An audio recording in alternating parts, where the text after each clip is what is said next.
Hi everyone, it's Mike here, bringing you another video in collaboration with Factory Direct Hobbies. Well, today I've got something a little bit different for you. In addition to the aircraft that I make, that you may well have seen in my previous videos, I also make model armour. And so the purpose of today's video is to give you some insight into building model armour. Now, this video is really aimed at perhaps somebody who builds aircraft, who's never really considered armour modelling. You go to the Factory Direct Hobbies webpage, you just click straight on aircraft and boom, you're going.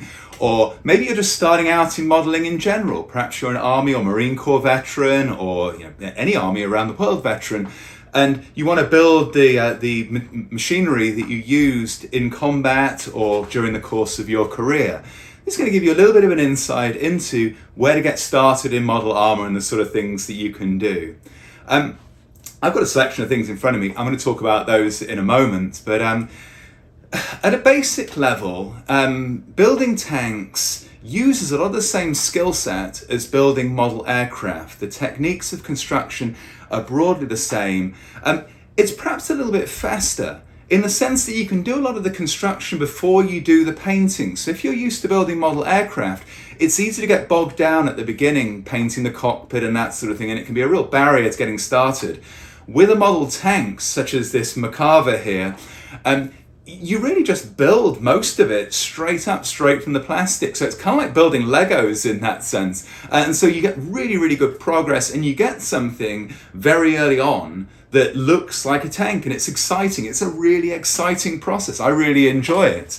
The other thing about tanks relative to aircraft, obviously they're quite a lot smaller. This is a 1 in 35th scale main battle tank, and it's about 8 inches long, something like that. Now you take even the smallest jet fighter at 1 in 32nd scale, which is the kind of scale equivalent, and you're looking at it being maybe about a foot, maybe 14 inches, 16 inches long, and that's for something like an F-16. So these things take up significantly less space with the extra detail that's on there as well. So, if you've got a limited amount of space, tanks can be a really good option.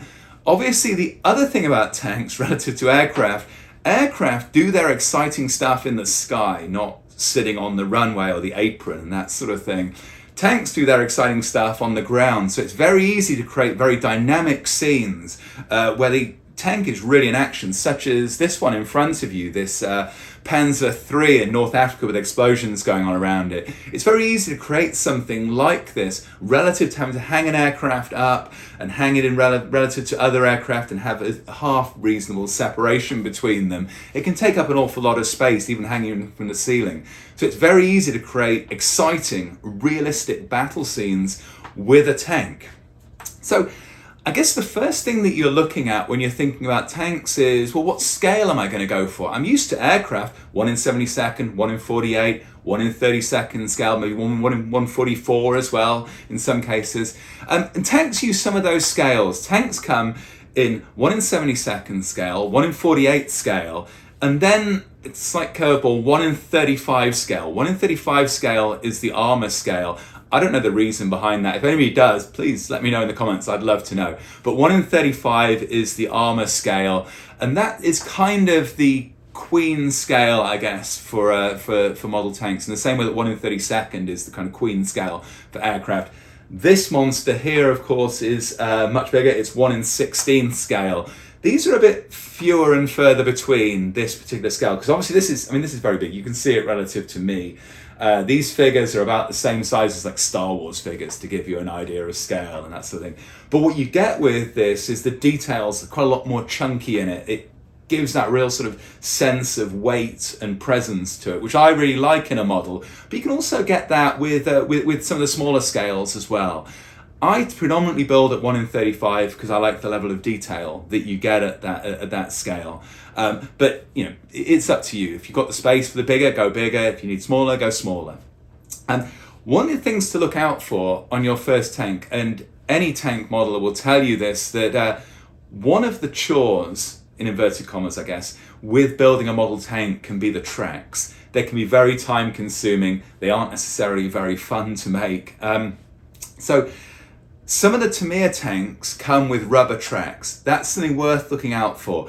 If you're just getting started and you don't want to get bogged down, you really want to get like some work out there, get some confidence going, you might want to consider one of the Tamiya models with rubber tracks. The one that stands out to me if you're a beginner is their M1A2 Abrams. Either in 1 in 48 scale or 1 in 35th scale. Both of those are superb kits, but they come with the rubber tracks. And so a task, if you're doing linked tracks where individual links have to be joined together, that might represent 3 or 4 hours work. Whereas with the rubber tracks, you just just glue them together with some super glue and they're there, you're done in like 20 minutes or something like that. So it can get you through one of those chore type steps. That's something you might want to consider for one of your early builds. Painting the models, really fun, really exciting. They tend to be all over one color as well, which again makes it super easy. With the tank surface being a little bit more weathered and such, you can get away with brush painting. So it removes the need to have an airbrush perhaps from day one. I still think the airbrush would do a better job for you, but you can get away with brush painting, which again lowers that barrier to entry for a beginner.